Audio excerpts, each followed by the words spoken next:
Kitab semesta. Ketika engkau membaca sebuah kitab suci, Tuhan seolah berhenti berfirman kepada umatnya pada ayat-ayat yang terakhir. Namun ada sebuah kitab yang halaman-halamannya tak pernah ada habis-habisnya untuk dibaca. Seolah Tuhan hendak selalu berdialog dengan kita. Sebuah samudera ilmu tanpa batas. Itulah yang dinamakan kitab semesta. Sebuah kitab universal yang mengajarkan hikmah kepada manusia yang beriman, belum ataupun yang tak beriman.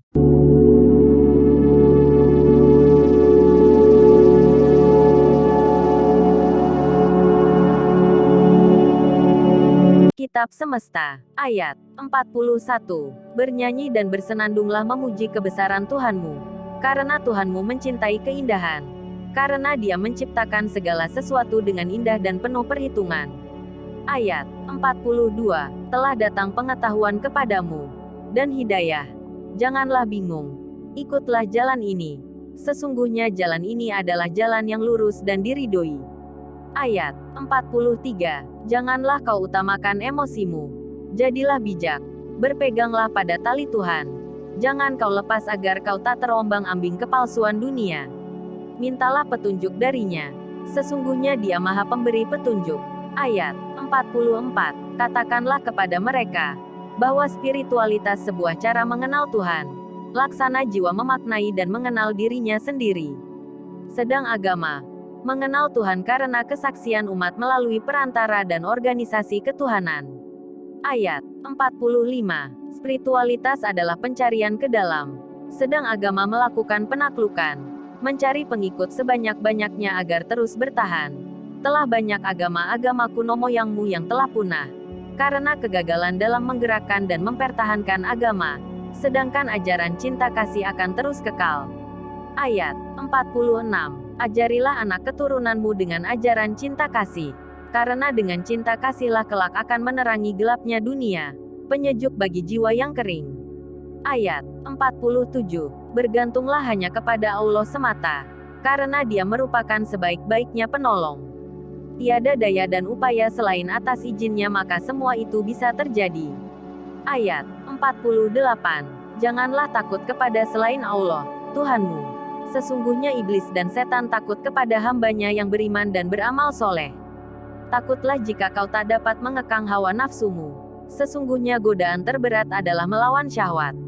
Belajarlah dari Adam dan Hawa bagaimana mereka memakan buah pengetahuan di taman surga. Kemudian mereka menjadi malu atas ketelanjangannya. Mereka bukan lagi lembaran kertas putih. Lalu terusirlah mereka dari surga. Ayat 49. Lihatlah bagaimana bulan dan matahari berbagi peran. Tidak ada yang saling mendahului dengan lainnya. Karena baginya berbagi peran terang dan gelap adalah semata demi menjaga keseimbangan hidup. Ayat 50. Apalah artinya gelap jika tidak ada terang yang dapat menjelaskan dari masing-masing hakikat. Begitulah menjadi kehendak Tuhanmu. Bahwa kejahatan dan kebaikan harus ada. Karena darinya manusia bisa belajar. Dan bisa memilih jalan yang akan ditempuh. Kitab semesta, ayat 51. Janganlah lelah meminta rahmat dan kebaikan dari Tuhanmu. Sesungguhnya Dia yang Maha Pemberi. Sekalipun dosamu sebesar gunung, seluas lautan, sesungguhnya Ia Maha Pengasih dan Penyayang. Lagi tanpa membedakan. Begitulah cara Tuhan bekerja dengan cara yang tak terduga dan tak terpikirkan akal. Semua bisa terwujud jika engkau percaya akan kuasanya. Ayat 52. Janganlah kau menggusungkan dada dan berlaku sombong. Sesungguhnya kemahadayaan adalah miliknya. Merendahlah. Karena orang suci di masa lampau menjadi abadi karena mereka rela menjadi alas kaki bagi umat-umatnya. Ayat 53. Nabi dan Rasul dikenang abadi karena ia rela berkorban dan rela menjadi pijakan bagi umatnya. Ayat 54. Ingatlah kaum Nabi Lut yang kami musnahkan dalam sekejap. Sesungguhnya mereka dalam kesesatan yang nyata. Diharamkan bagi kalian melakukan hubungan sejenis karena hal tersebut melanggar fitrah ilahi. Adapun bagi mereka yang belum bertobat, nasihatilah. Namun jangan kau hardik atau kau siksa mereka. Karena sesungguhnya Tuhanmu Maha Pengasih lagi Maha Penyayang. Bimbinglah mereka ke jalan yang benar. Jika mereka tetap tak mau berubah, biarlah urusannya berada dalam ketetapanku. Janganlah menjadi Tuhan kecil bagi manusia lainnya. Cukuplah perhitungan amal baik kalian berada padaku. Sesungguhnya Tuhanmulah sebaik-baiknya pengadil, yang Maha Pengasih lagi Maha Penyayang. Ayat 55. Janganlah kau tumpahkan darah saudaramu dengan dalih membela Tuhan dan agamamu. Sesungguhnya aku Maha Segalanya, yang tak perlu dibela oleh makhluk lemah sepertimu. Jadilah makhluk yang berguna bagi sesama, saling mengasihi dan mencintai. Begitulah cara Tuhanmu mengasihi makhluknya, tanpa membeda-bedakan.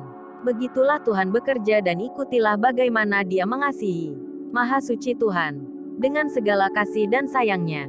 Ayat 56. Janganlah kalian memperbudak manusia atas manusia lainnya. Tidakkah kalian lihat dan mengambil pelajaran bagaimana kami menyelamatkan Bani Israel dari kejaran bala pasukan Firaun? Atas kuasa Tuhan melalui Musa, maka terbelahlah lautan. Selamatlah kalian sampai di sisi seberang. Ayat 57. Namun kalian tetap tak bersyukur, dan menuntut banyak kepada Musa. Bahkan kalian berbuat kerusakan, membuat berhala berbentuk lembu untuk pemujaan. Ayat 58. Taati dan ikuti 10 perintah Tuhan. Sesungguhnya hal itu merupakan perjanjian moyangmu dengan Tuhannya, yang berlaku hingga hari akhir. Janganlah kau ikuti ajaran menyimpang yang membatalkan hukum-hukum yang berasal dari Ilahi. Karena hukum Tuhan ada untuk membimbing umat manusia dalam kebaikan. Ayat 59. Pada suatu masa semesta dan segala isinya akan memiliki tenggat dan waktunya. Ketika kiamat tiba, sistem tata surya menjadi tak beraturan. Gunung melepaskan magmanya. Air laut menggulung begitu tingginya. Gempa terjadi di mana-mana. Langit menjadi gelap. Kilat menyambar-nyambar. Manusia saling berteriak menyebut dan meminta pertolongan pada Tuhannya. Tak ada satupun yang tersisa, semua binasa. Apa yang tersisa dari tempatmu berpijak selain kebesarannya? Di manakah seisi dunia yang dahulu kau banggakan dan kau kejar? Beruntunglah manusia yang beramal saleh dan selalu mengingat Tuhannya. Ayat 60. Makanlah makanan yang halal, karena dari makanan yang baik, kelak menciptakan generasi yang baik. Bersunatlah, karena ajaran tersebut merupakan perjanjian moyangmu dengan Tuhannya sebagai perjanjian tauhid.